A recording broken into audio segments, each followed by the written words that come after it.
Good morning and welcome back. And congratulations. As you can see, the Eurodollar shot through the top border of the triangle, triggered our buy stop, converting into a buy order, and hit our take profit at the top. So that's a fantastic result, and I just love seeing these things in the morning when I wake up. When you leave a trade overnight and even a pending order and you wake up and it's turned into a profit, it's just a fantastic feeling. Okay, so let's just drag this onto the chart and see how it went. Here, you can't even really see it because it happened all so quickly within the space of 1 hour. So that's where we entered into the market. That's where our buy stop order was triggered and converted into a buy order.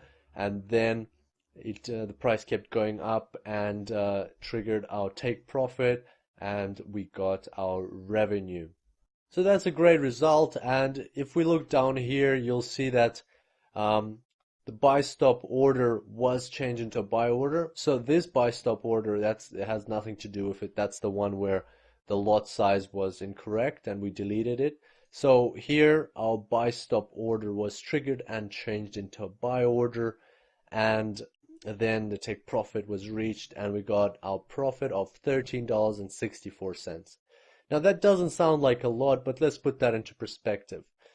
$13.64 represents approximately 2% of the balance that we had at the time.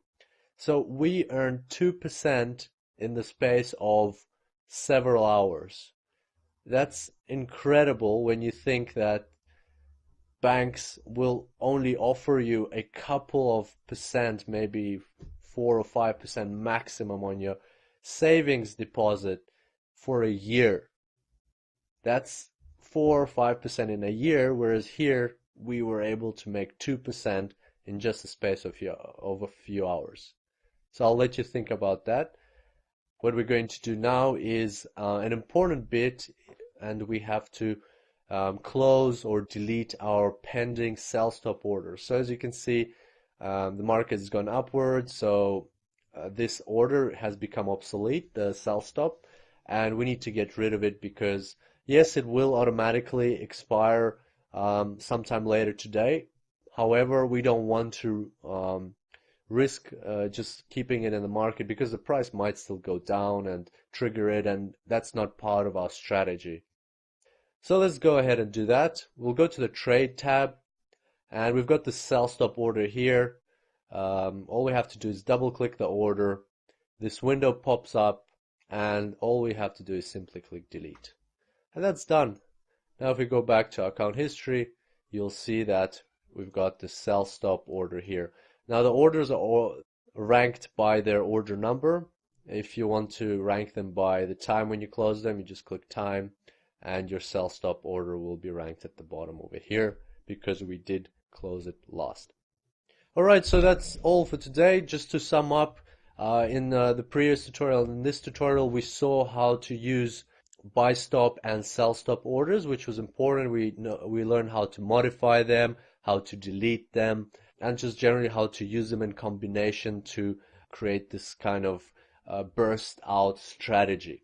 And also we worked with the triangle, a very simple yet powerful feature on the Forex market. A good takeaway from yesterday's analysis was that if you see consistent behavior in the market, that the market is recognizing, for instance, triangle patterns, and one triangle burst out and then another burst out, and now you see a third triangle forming, then there's a good chance that this triangle will work too. So a better chance than if it's just the first triangle you're seeing on the chart. And that applies across all types of figures or all types of indicators that you might be using on Forex market, and that just means that the market is in that type of phase and all of the participants are also looking for those same patterns or figures or indicators. I'll leave it at that. We had a great trade and now it's time to move on with the day. By the way, if you haven't yet left a review, please do. I would really like to know what you think about this course. I look forward to seeing you on the next tutorial, and until then, happy trading.